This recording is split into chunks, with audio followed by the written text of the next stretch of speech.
क्या आप जानते हैं कि आप जो बिज़नेस कर रहे हैं उसमें जो आप पर्टिकुलर प्रोडक्ट या सर्विस सेल कर रहे हैं, तो हर एक प्रोडक्ट या सर्विस की सेल पर आपके प्रॉफिट का पोटेंशियल क्या है? सो इस बात को जानने के लिए इस कंट्रीब्यूशन मार्जिन कॉन्सेप्ट को आपको समझना ज़रूरी है, क्योंकि अगर आप फ्यूचर में बिज़नेस करने का सोच रहे हैं तो आपको पता होना चाहिए कि आप जो प्रोडक्ट सेल कर रहे हैं उसमें प्रॉफिट का पोटेंशियल कितना है, ताकि आप उससे अपनी प्रॉफिट को मज़ीद बेहतर कर सकें और अपने बिज़नेस को ग्रो कर सकें। सो कम ऑन, हम डिस्कस करते हैं इसके बारे में। यहाँ पर हम यही सोचने वाले हैं कि हम अनकवर करेंगे कुछ सीक्रेट्स को कंट्रीब्यूशन मार्जिन के, कि क्यों है ये कंट्रीब्यूशन मार्जिन कॉन्सेप्ट और ये किस तरीके से ट्रांसफॉर्म कर सकते हैं आपके प्रॉफिटेबिलिटी को। हम डिस्कस करें what is contribution margin. Contribution margin simple सी बात करते हैं, बिल्कुल भी बोरिंग करने की कोशिश नहीं करेंगे। कंट्रीब्यूशन मार्जिन कुछ भी नहीं है, एक ऐसी अमाउंट ऑफ सेल है जो कि बाकी रह जाती है आफ्टर डिडक्टिंग वेरिएबल कॉस्ट के। जब हम सेल्स में से, सेल्स की जो प्राइस है उसमें से हम वेरिएबल की कॉस्ट की अमाउंट, वो भी कौन सी कॉस्ट, वेरिएबल कॉस्ट, उसको जब माइनस कर देते हैं उसके बाद जो अमाउंट, जो रकम बच जाती है उसे कहते हैं हम कंट्रीब्यूशन मार्जिन। Simple concept. आगे हम डिस्कस करते हैं। Basically it is a crucial matter for pricing and profitability analysis. की फॉर्मूलाज की हम बात करें तो कंट्रीब्यूशन मार्जिन पर यूनिट हम कैलकुलेट करते हैं। तो यहाँ पे हम कंट्रीब्यूशन मार्जिन आमतौर पे पर यूनिट में कैलकुलेट करते हैं। फॉर एग्जांपल, एक कंपनी है, वो टी शर्ट सेल कर रही है या फिर कोई मोबाइल फ़ोन सेल कर रही है, तो वो मोबाइल फ़ोन या टी शर्ट एक यूनिट के तौर पर कंसिडर किया जाता है। हम पर यूनिट यानी पर टी शर्ट, पर मोबाइल फ़ोन, पर सेल फोन, हम इसकी प्राइस को कैलकुलेट करते हैं, कंट्रीब्यूशन मार्जिन कैलकुलेट करते हैं। तो उसके लिए हमें चाहिए selling price per unit, minus कर देंगे वेरिएबल कॉस्ट पर यूनिट को, हमारे पास आ जाएगा कंट्रीब्यूशन मार्जिन। कंट्रीब्यूशन मार्जिन का रेशियो भी हम निकाल सकते हैं by using of this formula, contribution margin per unit divided by selling price per unit.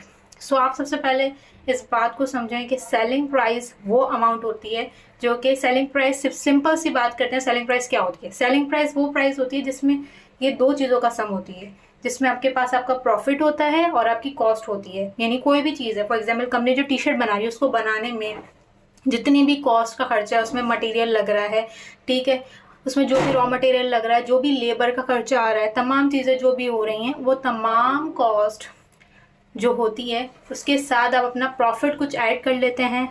उसके बाद जो अमाउंट आपके पास सामने आती है वो आपकी सेलिंग प्राइस होती है। इसके बाद बात करें वेरिएबल कॉस्ट। वेरिएबल कॉस्ट वो कॉस्ट होती है जो कि वेरी कर रही होती है। वेरी से मुराद यही है कि जो आप टी शर्ट बना रहे हैं वो डिपेंड करे कि कितनी टी शर्ट बना रहे हैं। अब आप टी शर्ट बहुत ज़्यादा बना रहे हैं तो ज़्यादा रॉ मटेरियल लगेगा, ज़्यादा पैकेजिंग मटेरियल्स लगेंगे, ज़्यादा लेबर के आवर्स रिक्वायरमेंट होगी कि लेबर को ज़्यादा घंटे काम करना पड़ेगा चीज़ों को बनाने के लिए। लेकिन यही बात अगर हम एज़ कम्पेयर हम ये देखेंगे, अगर हम कम यूनिट्स बना रहे हैं यानी कम टी शर्ट्स बनाएंगे तो कम मटेरियल लगेगा, कम रॉ मटेरियल लगेगा, कम लेबर के आवर्स यूज होंगे, ठीक है। तो ये तमाम चीज़ें, ये वो कॉस्ट होती है वेरिएबल कॉस्ट। जो जब हम सेलिंग प्राइस में से वेरिएबल कॉस्ट, लेकिन यहाँ पे हम पर यूनिट, जैसे कि हम एक प्रोडक्ट पे कितनी सेलिंग प्राइस है और एक प्रोडक्ट की कितनी वेरिएबल कॉस्ट खर्च हो रही है, उसको माइनस करने के बाद जो आंसर आता है वो आता है कंट्रीब्यूशन मार्जिन पर यूनिट। और इसके बाद बात करें तो कंट्रीब्यूशन मार्जिन रेशियो भी हम निकाल सकते हैं। इसको एक परसेंटेज फॉर्म में हम समझ पाएंगे कि हमारा मार्जिन कितना है। मार्जिन मालूम करने के लिए हम क्या करते हैं, कंट्रीब्यूशन मार्जिन पर यूनिट जो आप आइडेंटिफाई कर चुके हैं उसको डिवाइड कर देंगे हम सेलिंग प्राइस पर यूनिट से, जिसके पास हमारे पास एक रेशियो फॉर्म में, और हम इसे परसेंटेज में भी कन्वर्ट कर सकते हैं बाय मल्टीप्लाई बाय 100। कहीं मत जाइएगा, वीडियो में बने रहिए, क्योंकि मैं आपको वीडियो के आखिर में देने वाली हूँ छोटा सा प्यारा सा task. So just wait and don't forget to subscribe, like and share and hit the bell icon as well. So come on, let's discuss real life example. For example, सारा है, वो बेकरी रन करती हैं, अपने उनके bakery का business है। Bakery item वो सेल कर रही होती हैं। अब यहाँ पे सेल्स में हम देखते हैं तो सारा सेल करती हैं 100 कपकेक्स, और हर कपकेक जो है ना उसकी प्राइस, एक कपकेक की जो प्राइस है वो $2 है। ओके, तो टोटल सेल्स कैलकुलेट करने के लिए हम क्या करते हैं कि जो जितनी भी कपकेक वो सेल कर रहे हैं उसकी क्वांटिटी को हम मल्टीप्लाई कर देते हैं पर यूनिट कॉस्ट से। तो पर यूनिट यानी पर यूनिट से मुराद यहाँ पे पर कपकेक, यानी एक कपकेक को सेल करने में $2 रिक्वायरमेंट होती है, और 100 कपकेक जब सेल हो रहे हैं तो दोनों को जब हम मल्टीप्लाई करते हैं तो वो $200 प्राइस आ रही है। यानी टोटल सेल्स रेवेन्यू जो जनरेट होती है सारा की बेकरी के अंदर वो होती है $200। ओके, आगे भी हम बहुत मज़ीद आगे भी हम बहुत अच्छी कट इट। ओके, यहाँ अब बात करते हैं variable cost. Variable cost per cake जो देखें तो इंग्रेडिएंट्स पैकेजिंग और लेबर। इंग्रेडिएंट जो है वो एक कप केक को बनाने में $0.50 एंड पैकेजिंग की कॉस्ट $0.10 एंड लेबर $0.40। जब इन सबको टोटल कर लेते हैं, टोटल वेरिएबल कॉस्ट आ जाती है $1। यानी एक कप केक को बनाने में वेरिएबल कॉस्ट जो रिक्वायर्ड है वो $1 है, और जो एक कप केक जो सेल होता है वो $2 का होता है। तो हम यहाँ पर अब हम अंडरस्टैंड करते हैं कंट्रीब्यूशन मार्जिन को। सो किस तरीके से कैलकुलेट करेंगे, सेलिंग प्राइस और वेरिएबल कॉस्ट हमने आइडेंटिफाई कर ली कि $2 जो है वो सेलिंग प्राइस है एक कप केक की, और एक कप केक को बनाने में वेरिएबल कॉस्ट $1 रिक्वायर्ड है। सो कंट्रीब्यूशन मार्जिन पर कप केक किस तरीके से हम निकालेंगे, जब सेलिंग प्राइस में से हम माइनस कर देंगे वेरिएबल कॉस्ट को। यहाँ पे सेलिंग प्राइस है $2 में से माइनस होंगे $1, सो आपके पास जो आंसर आएगा $1। सो $1 आपका कंट्रीब्यूशन मार्जिन है। सो कंट्रीब्यूशन मार्जिन ये कह रहा है कि each cupcake contribute $1 towards covering सारा bakery fix cost and profit.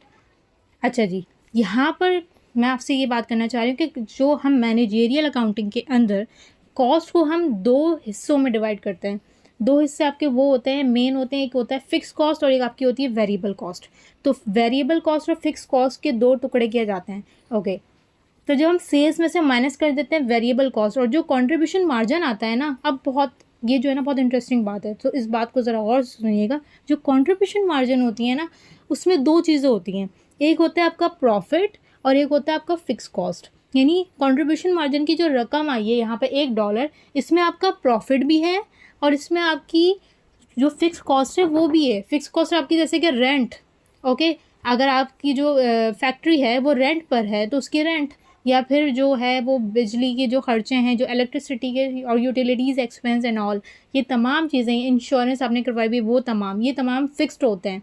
तो ये जो फिक्स्ड है, जो महाना आप पे करते हो, ये फिक्स्ड अमाउंट होती है, इसलिए इसे फिक्स कॉस्ट कहते हैं। तो इस कंट्रीब्यूशन मार्जिन के अंदर आपकी देखें भाई प्रॉफिट भी आ रहा होता है और उसमें फिक्स कॉस्ट भी आ रही होती है। सो ये यही कह रहा है कि अब ये जो कंट्रीब्यूट कर रहा है towards covering fix cost and profit, यानी अब एक प्रोडक्ट, ये एक कप केक को सेल करने में $1 कंट्रीब्यूशन मार्जिन है, जो कि इस बात को बता रहा है कि इसमें से जो हम फिक्स कॉस्ट को कवर कर लेंगे तो कुछ पार्ट हमारा प्रॉफिट का बचेगा। सो कंट्रीब्यूशन मार्जिन रेशियो भी हम कैलकुलेट इसी तरीके से हम कर पाएंगे, जहाँ पे हम देख सकते हैं कि कंट्रीब्यूशन मार्जिन पर कप केक $1 है और सेलिंग प्राइस $2 है। सो हम क्या करते हैं, रेशियो निकालने के लिए हमने क्या देखा था फॉर्मूला, कि हम कंट्रीब्यूशन मार्जिन पर यूनिट को डिवाइड कर देते हैं हम सेलिंग प्राइस पर यूनिट से। तो यहाँ पे पर यूनिट से मुराद यानी पर cup cake. So $1 divided by $2। सो यहाँ पे आप देख सकते हैं 0.50 रेशियो है, और अगर परसेंटेज फॉर्म में से हमने निकाला जाए by multiplying by 100, so 50% contribution margin है, जो इस बात को इंडिकेट करता है कि जो sales, every $1 of sales 0.50 contribute to covering fix cost and generating profit. यानी अगर आप एक यूनिट सेल कर रहे हैं तो उस पर आपको जो कंट्रीब्यूशन मार्जिन है 0.50 है, जो कंट्रीब्यूट कर रहा है, ये इसका रेशियो है, जो कि बता रहा है कि आप फिक्स कॉस्ट इसमें से कवर कर सकते हैं इस अमाउंट में से, और अपना प्रॉफिट जनरेट कर सकते हैं।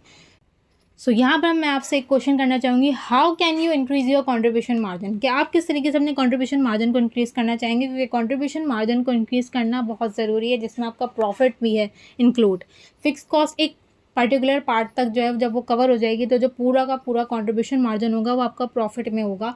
तो इस बात को मज़ीद डिटेल इंशाल्लाह फ्यूचर में हम मज़ीद डिस्कस करने की कोशिश करेंगे। So let's explore together, calculate your own contribution margin using the formula provided. तो इस फॉर्मूले के थ्रू जो कि आपको मैंने बताया है, इसके थ्रू आप अपने बिजनेस में जो भी आप प्रोडक्ट या सर्विस सेल कर रहे हैं उसका कंट्रीब्यूशन मार्जिन कैलकुलेट कीजिएगा, और मुझे कमेंट सेक्शन पे ज़रूर बताइएगा कि आपके प्रॉफिट का पोटेंशियल कितना है, कि आप कितना प्रॉफिट पोटेंशियल रखते हैं। सो समरी में बात करते हैं तो कंट्रीब्यूशन मार्जिन एक्चुअली हेल्प कर रहा होता है अंडरस्टैंड करने में कि आपके प्रोडक्ट की प्रॉफिटेबिलिटी क्या है, ओके, और using the key formula to calculate your contribution margin ratio. ठीक है, कंट्रीब्यूशन तो ये फॉर्मूलास प्रोवाइड कर रहा होता है ताकि आप कंट्रीब्यूशन मार्जिन और रेशियो दोनों आप कैलकुलेट कर सकें और इस अप्लाई कर सकते हैं इस नॉलेज को, ताकि आप इन्फॉर्म डिसीजन मेकिंग कर सकते हैं, डिफरेंट बिजनेस के डिसीजंस ले सकते हैं इंपॉर्टेंट, और प्राइसिंग स्ट्रेटजी को भी बेहतर कर सकते हैं कि अपनी प्रोडक्ट की प्राइसिंग बेस्ट रखें। ऐसा ना हो कि आपकी जो सेलिंग प्राइस है वो बहुत कम है और आपकी वेरिएबल कॉस्ट ज़्यादा है। आपकी वेरिएबल कॉस्ट कम होनी चाहिए। सेल्स की जब कॉस्ट ज़्यादा होगी, लेकिन इतनी ज़्यादा भी ना हो कि कस्टमर आपकी प्रोडक्ट को बाय करने की पावर ना रखता हो, या आपके वो बाय नहीं कर सकते, या फिर कोई अदर कंपटीटर जो है वो आप ही की प्रोडक्ट को कम कॉस्ट में सेल कर रहा है। तो हम आप तमाम चीज़ों को मद्देनज़र रखते हुए प्राइसिंग डिसीजंस हमें लेने होते हैं। सो जस्ट मेक श्योर कि हम बेहतर डिसीजंस ले सकें और अपने प्रॉफिट में कंट्रीब्यूशन मार्जिन को इंक्रीज़ कर सकें, अपने बिजनेस के अंदर, अपने पार्टिकुलर प्रोडक्ट के अंदर कंट्रीब्यूशन मार्जिन को इंक्रीज़ कर सकें। Thank you so much for watching. So just subscribe new tally. और उम्मीद है कि आपको ये लेक्चर समझ आया होगा, ये कॉन्सेप्ट आपको काफ़ी हद तक समझ आया होगा। अगर आपको किसी भी किस्म का कोई क्वेश्चन है, so just coming down below and मुझसे आप कोई भी क्वेश्चन कर सकते हैं। So thank you and keep watching. So let me reveal the today task. So आज आपका टास्क ये है कि ये जो क्वेश्चन है इसे आपको सॉल्व करना है, और इसका contribution margin per unit and also contribution margin ratio दोनों कैलकुलेट करना है, और कमेंट सेक्शन में अपने आंसर को मेंशन करना है। ओके।